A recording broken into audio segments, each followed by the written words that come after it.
Alright, welcome back to another episode of Atom RPG.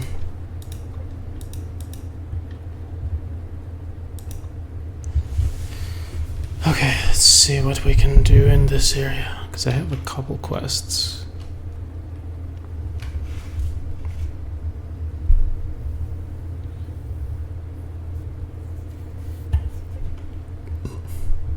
A thin man with a thick sideburns runs out to meet you at the entrance. He stretches his arms forward, clears his throat, and says, "Stop. As an official, I must inform you that you have to pay a fee to enter the merchant's camp." "What do you mean a fee?" "You can walk wherever you want, but you have to pay to enter the tent, city, or the ship, because we don't want any rabble to loaf around here." "And who are you?" "Official." The man makes a pause, but quickly regains his composure and frowns, looking as serious as he can. "I'm an official. As for my name, I'm not bound to tell it." "You don't have to. Let's go and buy a pass." "Yes, that's right. If you want to get on board the ship, this is the only way." "So where can I obtain the pass?"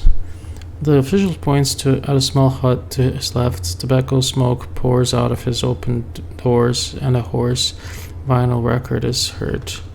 "Here in our office, talk to Philip Petrovich, the officer at the checkpoint. He's the one at the desk." "And how much is it?" "Ask Philip Petrovich. It's his responsibility." "And what if I try to come in without paying?"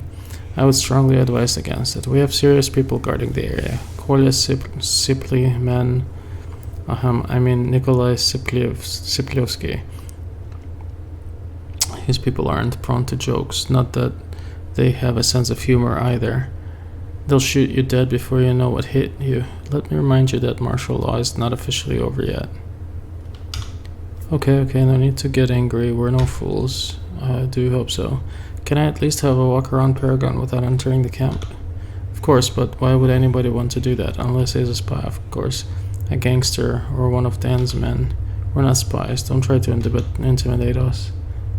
Hey, I'm just trying to explain how it all works here. Okay, I got you. I'll go and get my bearings. Go, but don't forget, you can't access the ship or the tent without a pass. Have a nice experience in Paragon. Yeah, very nice. Bye.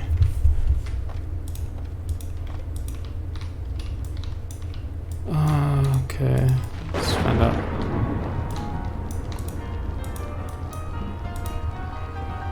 Middle-aged official is engrossed. Okay. Okay, that's too loud.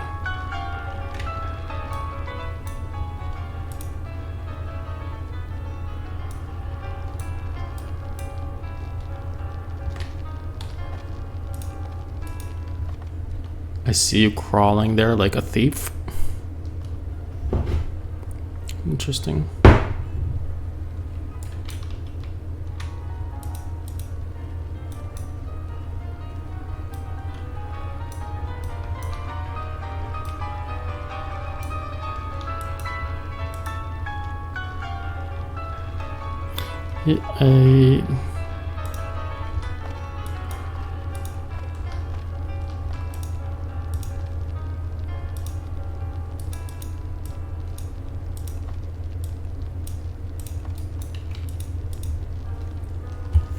What are you working on? The man gives you an annoyed look and returns to the health-filled paper.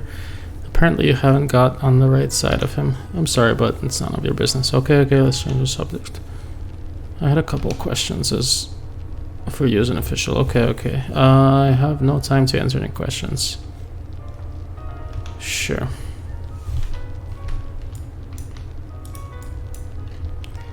A middle-aged official is engrossed in filling out in some boring document. He uses an old-fashioned quill that he dips in a makeshift inkwell. Only after he finishes another paragraph does he raise his myopic eyes at you. "Yes, can I help you?"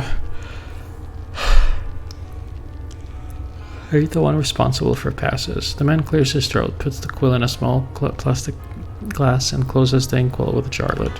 "Yes, you are talking to the right man. I am Philip Petrovich, the head of the pass service." Jesus, I lowered the music. And it's still loud as fuck. "The head of... Are you familiar with our prices?" "No." 1 pass is 30 rubles. You can get 5 passes for 150, and 10 passes, as you might have guessed, are 300. We only sell them in such batches. What? The official looks at you with mild reproach. To facilitate paperwork. Why else?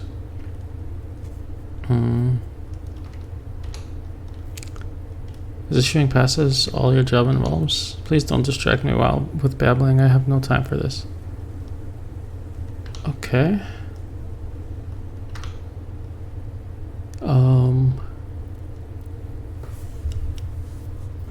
1 pass is 30. Well, there's no discount to get, more, so I'll just take 1 pass. You give the money to Philip Petrovich, who hides it in his desk. After that, he extracts a paper from a pile of forms and starts filling it in. At last, a final touch with blotting paper, and with a satisfied grunt, the official takes a pass from an unassuming box. Here you go.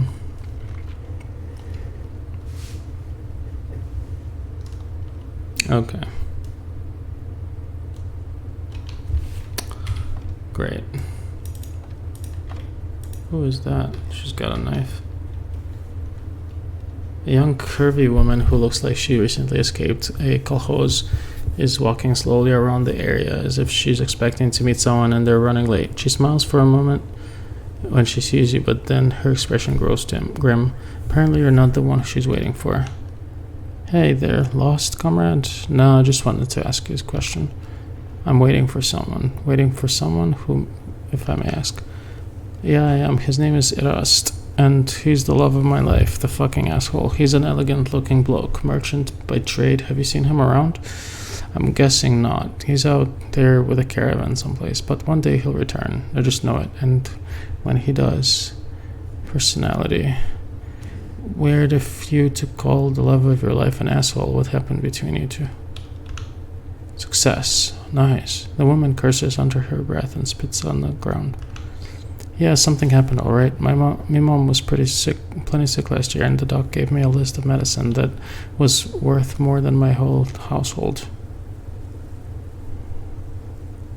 So I started working on the side, selling stuff here in Paragon. That's when Erest found me. He started courting me, calling me his sweet little Eddie.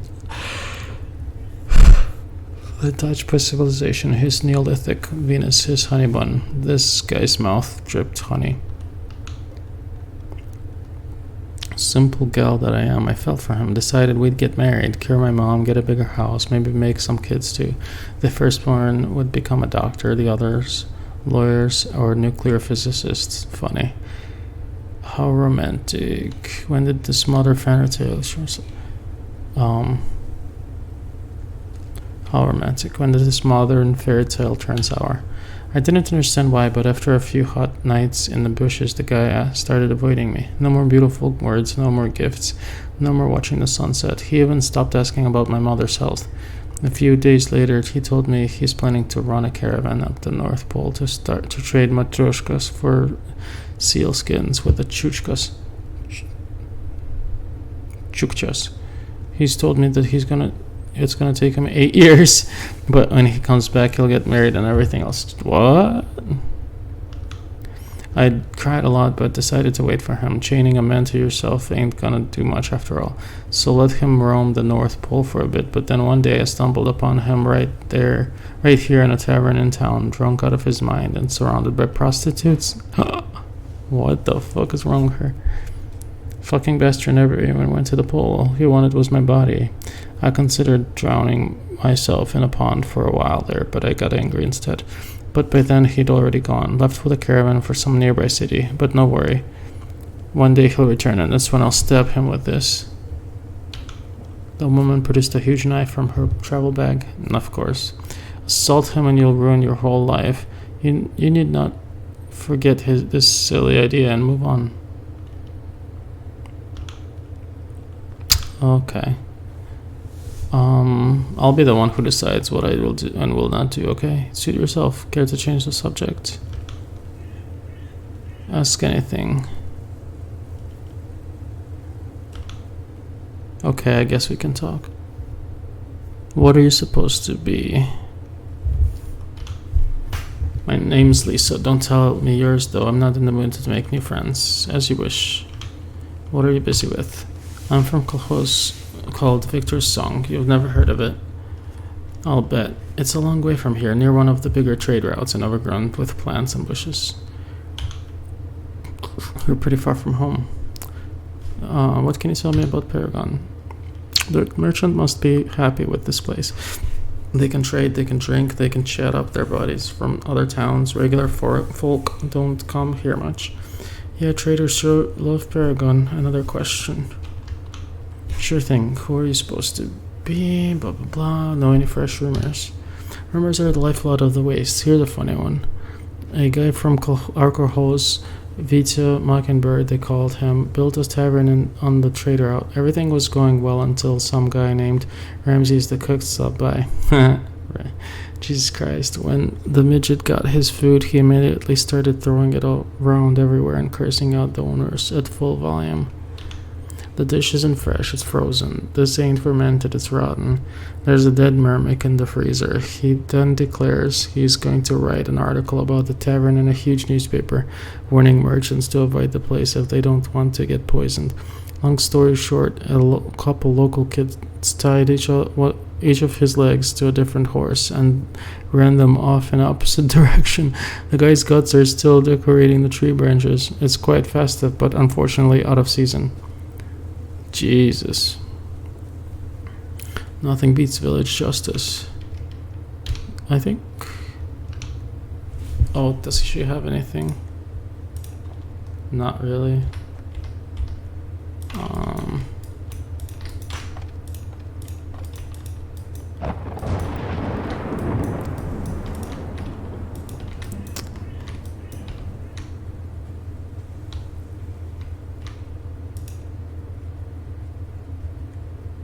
Before he's surrounded by serious-looking men armed to the teeth, stands a stocky fellow with a headscarf around his face.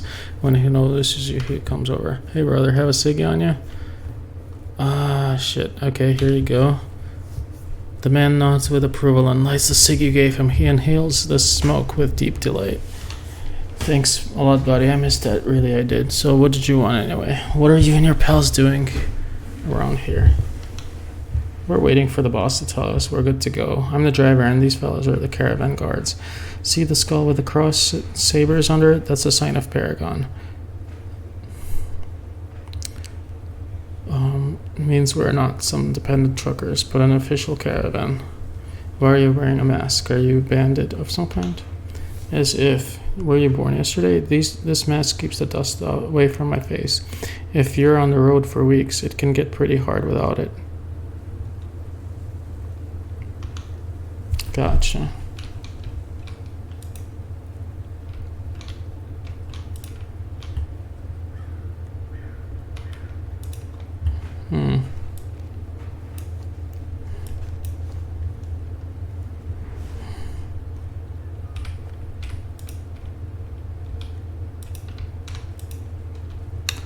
I wonder what's in the tent then.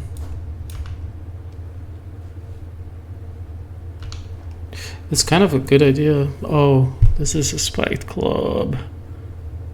9 to 19 damage.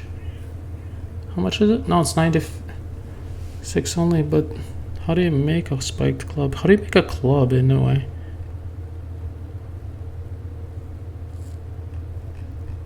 I don't know.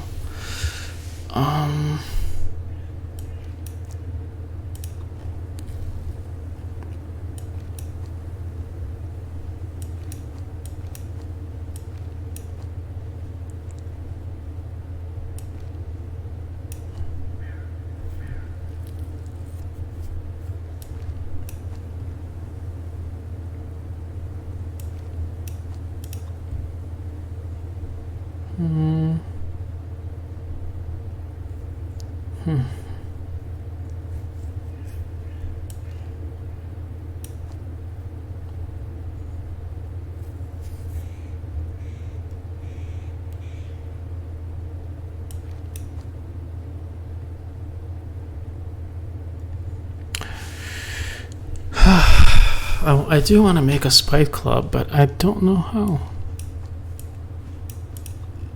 Let me see if I can sell something.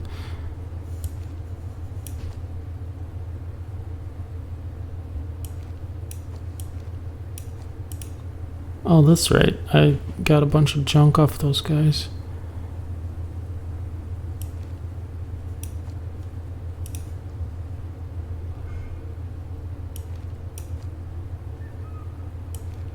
I think I can make something off of that.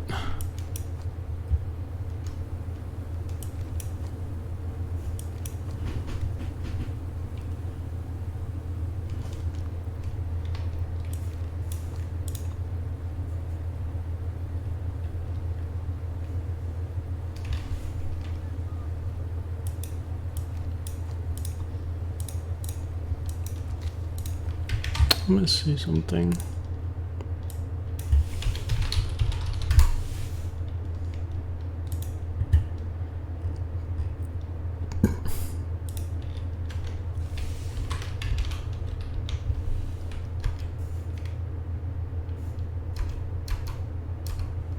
But how do you make a club?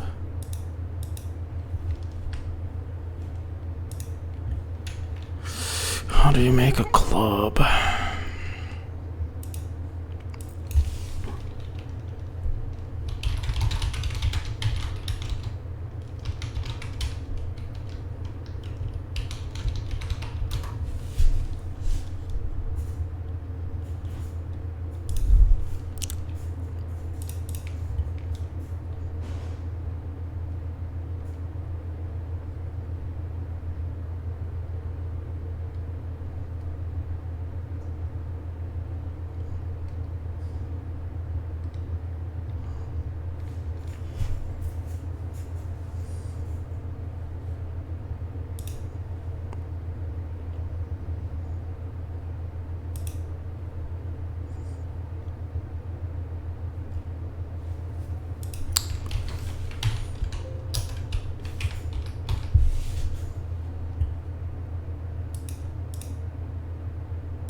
I don't know how to make it.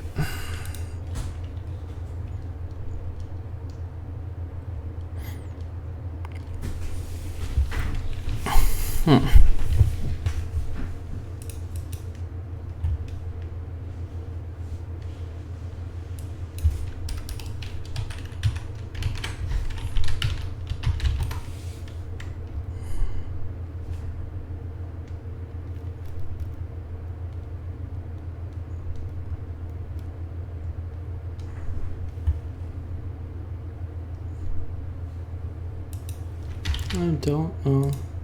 It probably is something easy.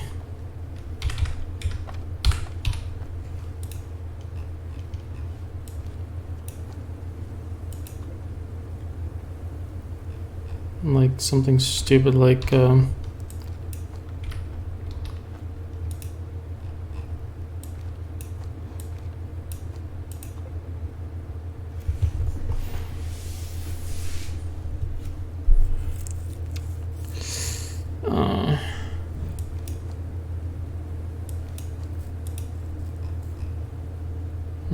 I don't know.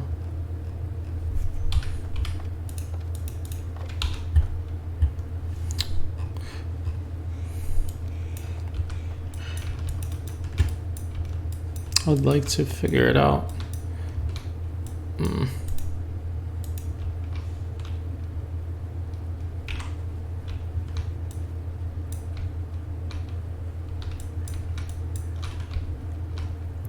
Standing before you is a large middle-aged man dressed in a shabby black suit who looks a lot like my uncle. That's going weird.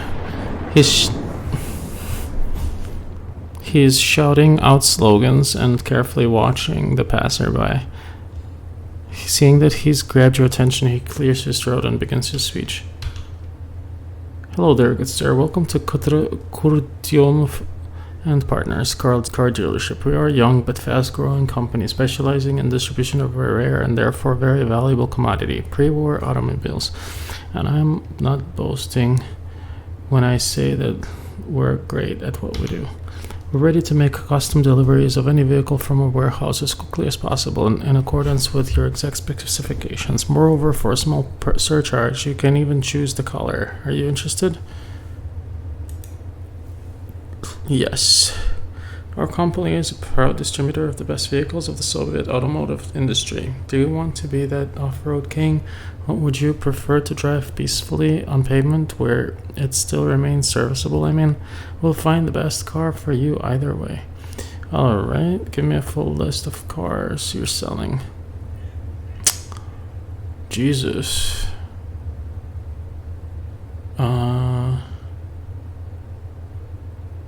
UAZ 25,000, the Comfort Belada, Nova sedan for 17,000 as well as our value for money here. The economical Zaporozhets for 12,000. Muscovich cars are unfortunately too popular to keep in stock. They're gone and they're not coming back. To this very day, sometimes I see these legendary cars in a wastelands in unusable condition, of course.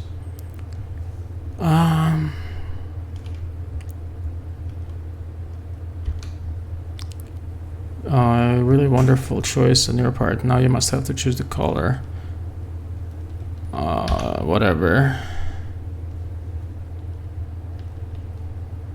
12,000 rubles once we have received the payment. Okay, well, that's just way too much. I do not wonder if there's anything. Let's look at the outside first before going back in or going in there. A smiling man with a short black beard is taking a leisurely stroll around Paragon, whistling an unfamiliar tune. When he spots you, he offers his hand, slaps you on the shoulder, and asks, "Hey buddy, can I congratulate you on your happy and productive day?" "Sure I can. Look at you. You're an actual-born businessman, a player on the international market. But you know what?" The man unceremoniously grabs you by the shoulders and pushes his face up close to yours until your noses are all bit touching. Even those who are on top sometimes need some good advice. I'd rather just talk. I love a good shin wag. Tell me what you want to know. What's your name? Boleslav. You can call me Boleslav. It's a good name that makes great PSCs. People see it as something ancient and rare. Or in other words, stable and exclusive. My parents certainly knew a lot about marketing. It really is an unusual name. What do you do? I'm a Suckner. This word comes to us from the language of the rich. It means success trainer. Get it? Okay. First time I've heard anything like that. Tell me about Paragon. Well, I refuse to discuss the higher-ups and their constant squabbles.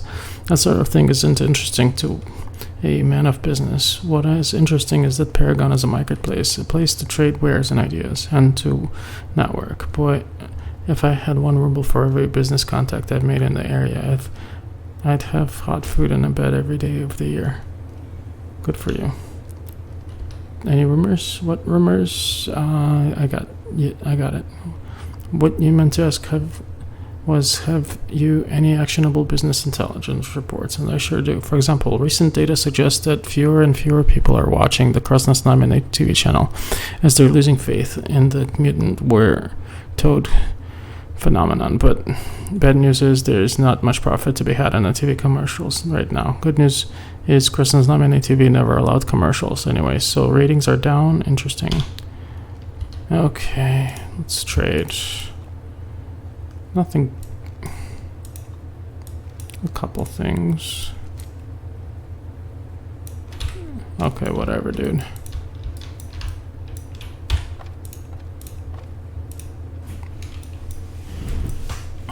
Okay.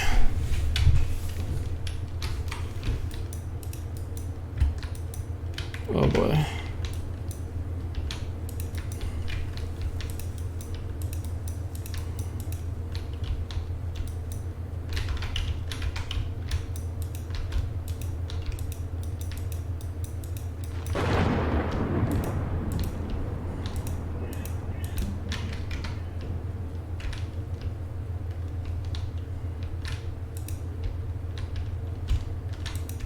What I would like is armor for my dog, if they have any. That would be fucking amazing. What is this area? Here's someone. Let's talk to these fellas. A thin man with a small red beard wearing a clean apron welcomes you with a friendly wave. At once, a homely smile settles on his face. This guy is really happy to see you. Aloha, traveler. I've never seen you around, but you look hungry and tired. Come on over. The meat is roasting on the coal as we speak. Sounds tasty. More than tasty. Our marinades have more herb and spices than our competitors can name. Our goal is to prepare the yummiest food in the Waste. A patron who gets a delicious dish is sure to come back for more. Nice speech, but can we talk first? I love talking. Would you like to know it? Who are you? What's the tell? I worked in a restaurant all through my childhood. I brought people their food and helped with the cooking. Then the bombs hit. What can you do? But a person who's accustomed to eating good meals can't eat bugs and stale crackers for the rest of his life. Oops. So me and Anton here got together and opened the best darn meat roasting joint in the Wastes. What a success story. Another question. How long have you been in business?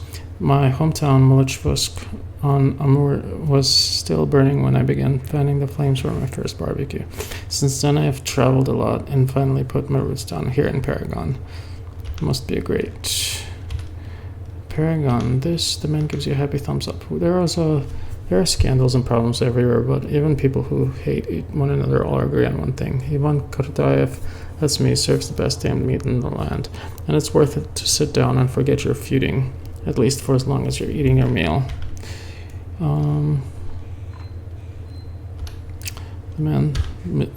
What are the rumors? Sorry, but what goes on in my shack stays in my shack, although I did hear a funny story whilst fetching an order of fresh meat nearby. Supposedly there's this society in the Wastes that's totally obsessed with Lenin. They're trying to save one of Lenin's statues from the scavengers who want to melt it down for scrap. This group likes to dress in old military garb and has a really weird way of speaking. Oh, I'd love to meet such a strange guy like that. Okay.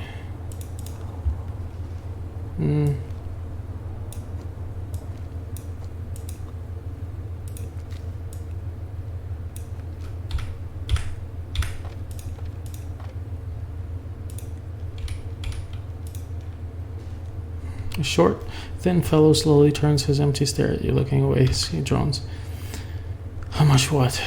The man glares at your direction as if seeing you for the first time. How many portions of meat do you want? Or are you not here for the meat? Nope, just wanted to chat. Actually, let's trade. Nah, that's the cook's job. Ask him or my partner, although he doesn't usually serve the guests. Why did you offer then? I was lost in thought on my old habits reserves. We used to roast and serve the stuff in the upper cells and even took out the garbage. Only recently we were able to hire people to take care of the groundwork. Okay. Can we maybe talk a bit? No. Okay. I guess not. A tall man with extremely broad shoulders, dressed in a woolen shirt, is standing near the grill. He's whistling some tune that sounds like the Dance of the Knights of Prokofiev. When he hears your footsteps, he turns to you with a wide grin. There's something unsettling about this man, something very wrong. Want a bite? Come over. We make juiciest, tastiest, bestest roasted meat in the Waste. Sounds good. What kind of meat is it? The man twirls his mustache and winks happily in your direction. Don't fret, it's 100% lamb and poultry, and a bit of rat meat, but you won't notice the difference.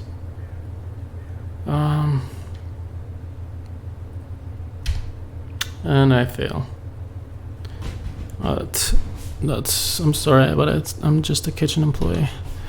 Show me the merchandise. Minus 1,000. Tasty and marbled with fat, this roasted meat warms the soul and fills the stomach. A true delicacy of the Wastes, where most of the population survives on potatoes, boiled grain, salt, and stale crackers and pre-war canned goods. No thanks.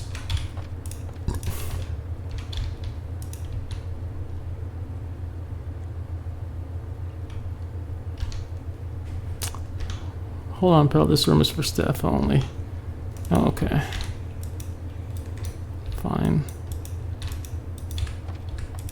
Let's go inside. The mustached guard looks at you in distrustful. What's up? But not unfriendly manner.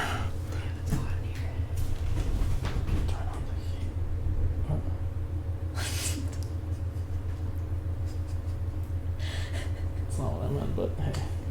You're like, turn on the heat. Sauce, do you want on your hot dog? Do you want it on your sandwich?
My name is Basili. Glad to meet you. Call me Ventar. By the way, would you like to earn some goods? Sure thing. What's the job?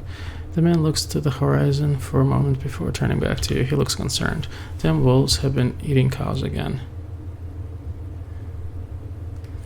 Even though the herd is a major food source for us, nobody has time to deal with their little pack. The merchants have no interest in helping a force. They don't even live here most of the time. What are you willing to give me for it? The man thinks it over for a bit, that snaps. How about some ammo? I have some of that. Ammo will do. I'll walk you to a pasture near their den, but it has to be now. I don't even know when I'll get my next break. I can lend a hand too. Okay, cool.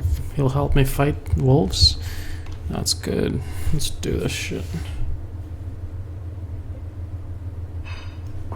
You leave Paragon on a dusty country road that leads into a small grove between various fields. After about an hour, you reach your destination. The mustached man tells you to stop and ducks down. Raising a finger to his lips, he points to a small wolf pack feasting upon the assorted meats of a runaway cow. Quite. Damn it. There they are. Let's take them down quickly and head home. But remember, I've got my eye. I know. If you take off before the job is done, you'll be branded a coward and I won't have anything more to do with you. You don't need to worry about that. Time to show these beasts who's at the top of the food chain.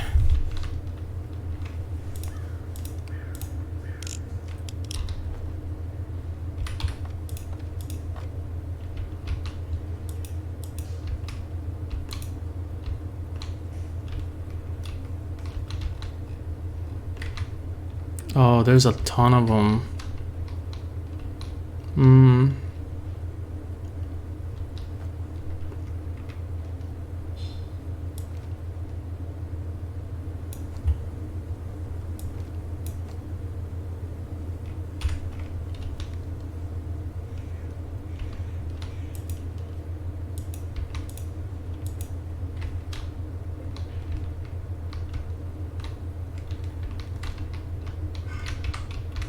That's why I need a better gun.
This guy's an idiot.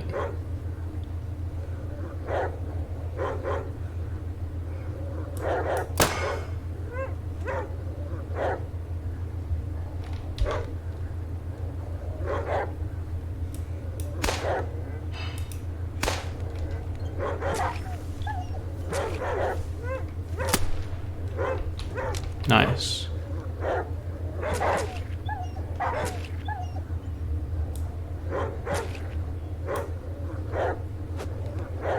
He took a lot of damage.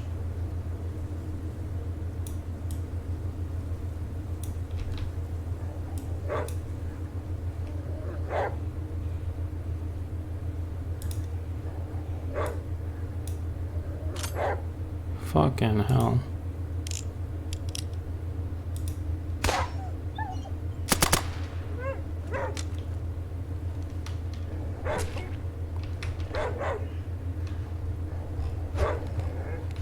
What's wrong with my dog?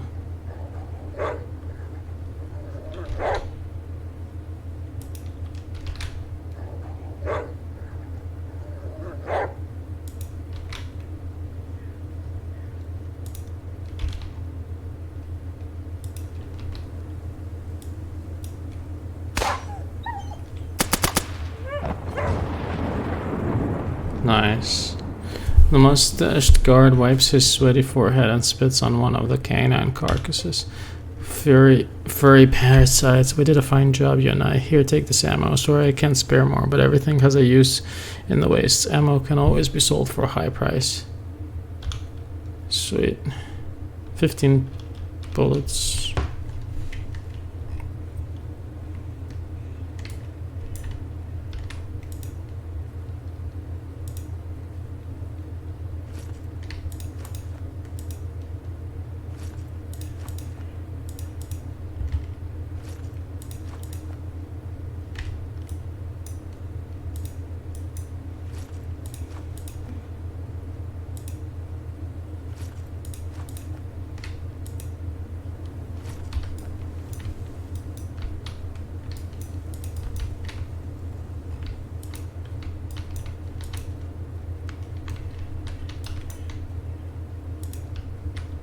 Nice.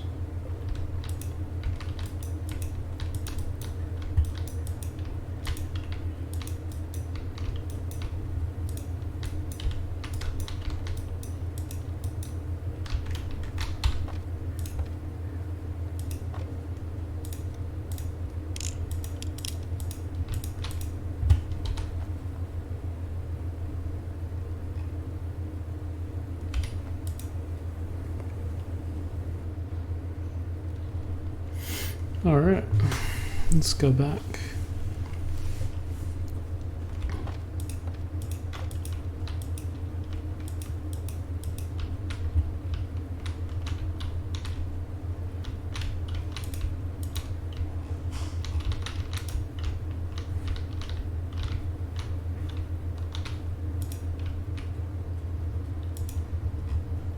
I think that's the guy. Thank you, friend. The rest of the guards are idiots and lazy asses, but I know how you helped us out more than most.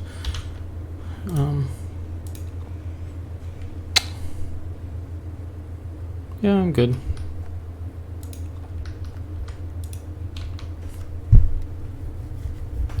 The guard stops you by showing you an open palm. He sighs and, looking somewhere to the side with boredom in his eyes, he begins saying a text he's clearly repeated so many times he learned it by heart. A to Z.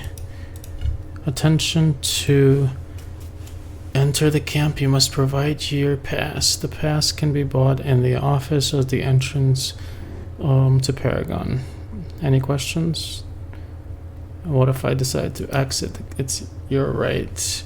But if you make even a small step beyond those bags of sand, then get yourself a new ticket, as you will have officially left the town. Gotcha. How come you have this rule about buying entry passes? It's just the way it is. There's a rule. Is it possible to get in for free? The guard only smirks with a crooked smile and shakes his head. How come you have this rule? You hand the ticket. He thoroughly examines it and nods. Come in, but remember, if you cross the border of these sandbags, look for a new pass. There's no use telling me that, oh, I only made one step. I don't care. I've only one job here, to receive the ticket, and I do it 100% well. Shush. Somebody has a broom up his ass. Alright, let's go.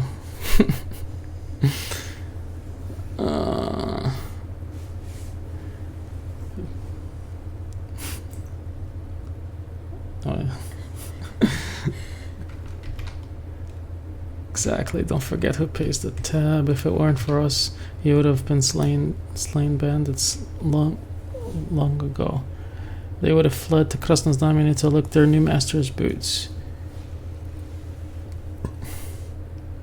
Please, let's try discussing this like civilized people. They don't understand civilized talk.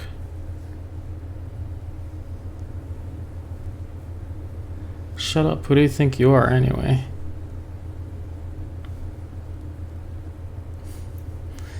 There you go, these criminals have already started an argument. Your behavior is childish, and if you're not careful, it will lead to bloodshed. I never know what to expect from them.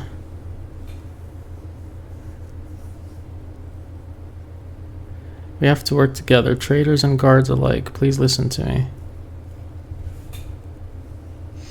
The time for talk is over.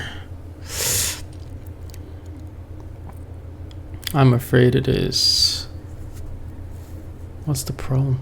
Oh, this will end in a catastrophe. Mark my words. What the heck is going on? Okay. Talk to me, motherfucker. No. I'm not leaving. Charge me another ticket. I'm not buying another ticket.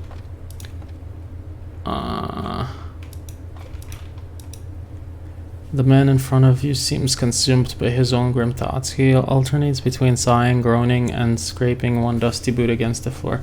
He nods gloomily at you. Did you come to see Paragon racing at full speed or to its bitter end? I don't know anything about it. What happened? The man tiredly waves his hand. Same as always, really. There's trouble in upper management. The guards are demanding to raise taxes, but the merchants won't budge. Then that's not all. The parties cannot agree on anything because there's no set policy for Paragon. Some people say there aren't enough guards and arms to protect the caravans. Others that the merchants aren't making enough money and their selection of goods is on the decline. And because the leaders of the two parties are so consumed by their own ambition, they won't entertain any kind of compromise.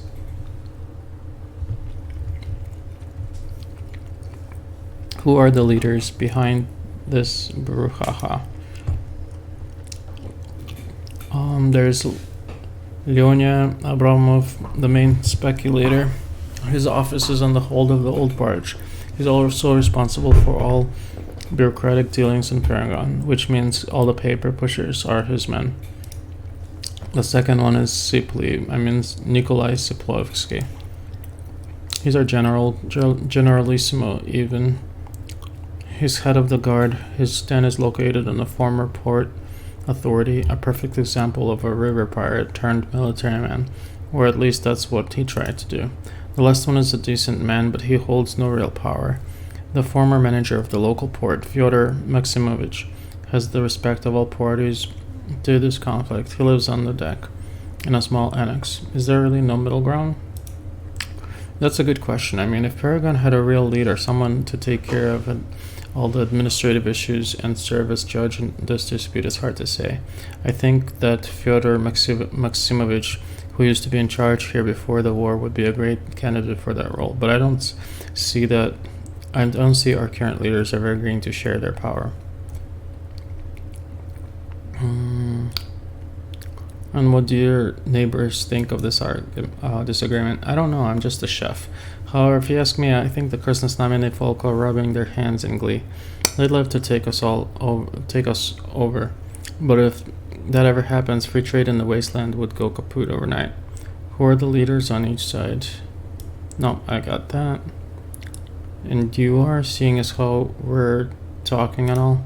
Me, I'm just a humble cook who just happens to care about Paragon. It's a godforsaken place inhabited exclusively by assholes and knuckleheads, but it has an important function in that ecosystem of the wasteland. We can't just let our neighbors tear it apart. Okay. Alright, I hear this Paragon of yours sure is something. You don't say. So, were you maybe think of buying something? Barter. This. Damn it, I failed.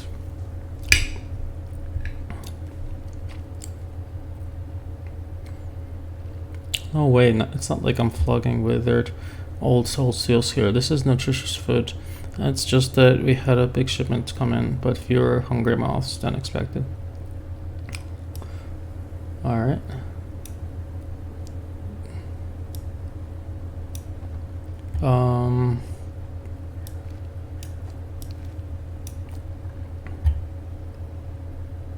Yeah, I don't need all that.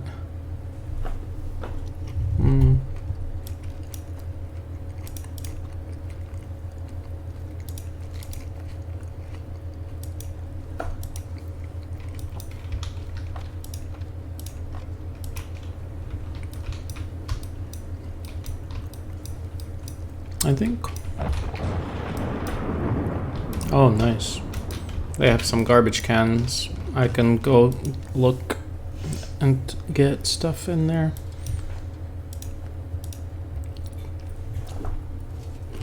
Excellent.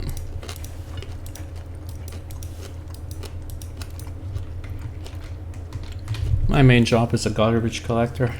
Garbage picker, I should say.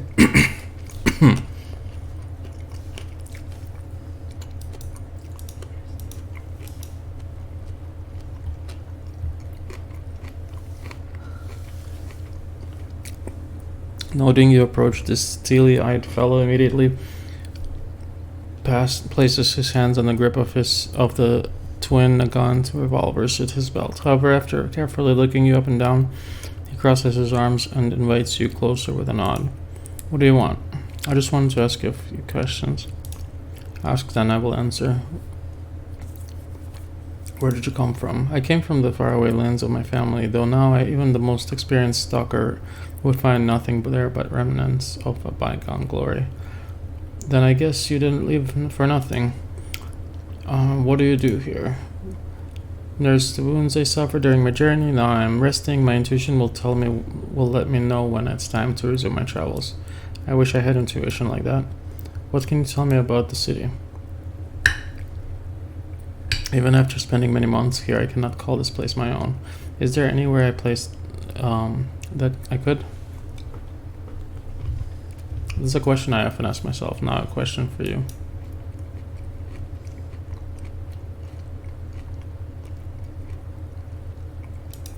Rumors? When I crawled into Paragon, I was severely wounded. Luckily for me, a wanderer doctor helped me until I had recovered enough to care for myself. If the local authorities had found me, they likely would have just left me there to die. Alright, whatever.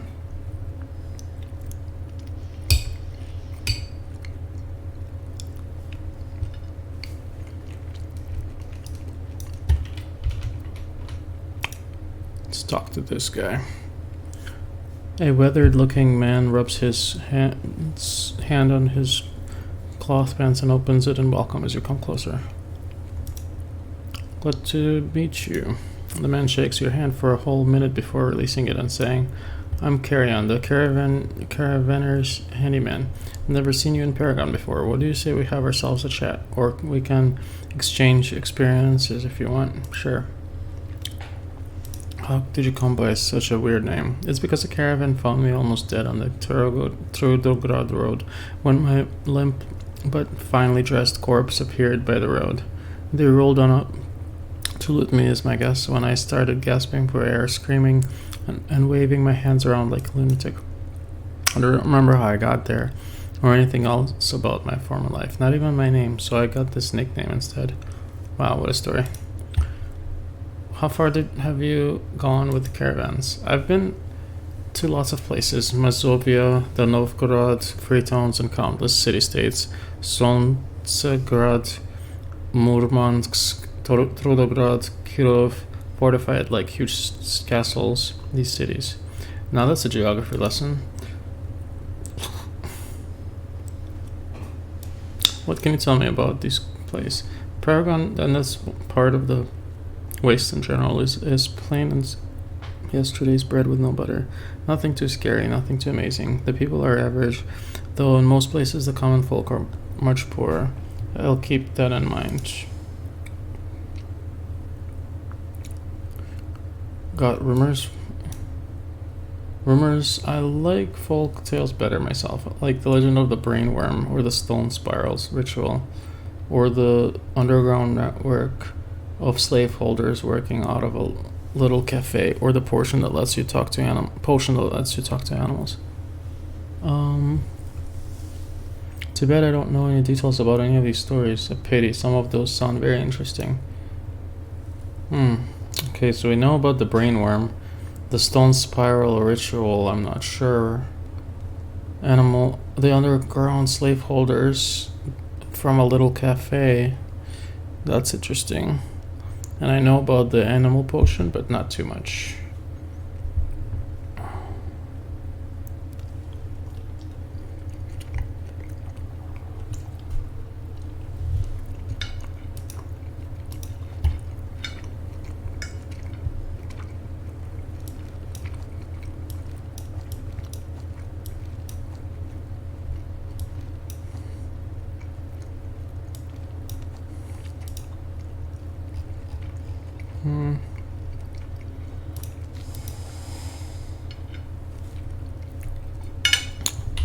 Alright, well, I'm gonna end it here, you guys. Thanks for watching.